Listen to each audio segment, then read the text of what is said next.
तो फ्रेंड, आज की वीडियो सीरीज़ में हम लोग क्वेश्चन डिस्कस करने वाले हैं। What are the major benefits of software architecture, यानी सॉफ्टवेयर आर्किटेक्चर के मेजर बेनिफिट्स क्या है।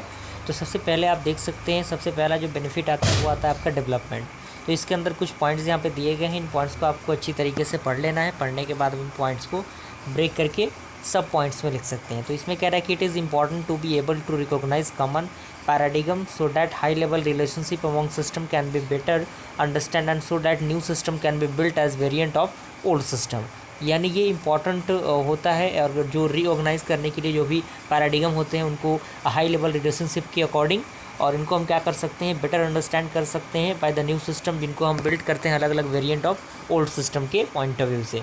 उसका कह रहा है कि an architecture representation is often essential to analyse and description of high level properties of a complex system. Okay, उसके बाद आपका मेंटेनेंस है। तो इसमें कह रहा है कि documenting system structure and properties in a rigorous has obvious advantage to maintain, and in addition retaining the designers intentions about system recognition should help maintainer preserve the system design integrity।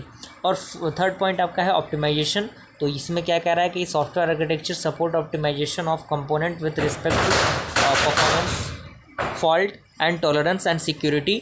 और उसके बाद आपका second last है communication, और third आपका जो last है वो है आपका एयरली डिज़ाइन डिसीजन। तो यहाँ तक मुझे पूरी उम्मीद है कि सारी चीज़ें आपकी कवर अप हो गई होंगी।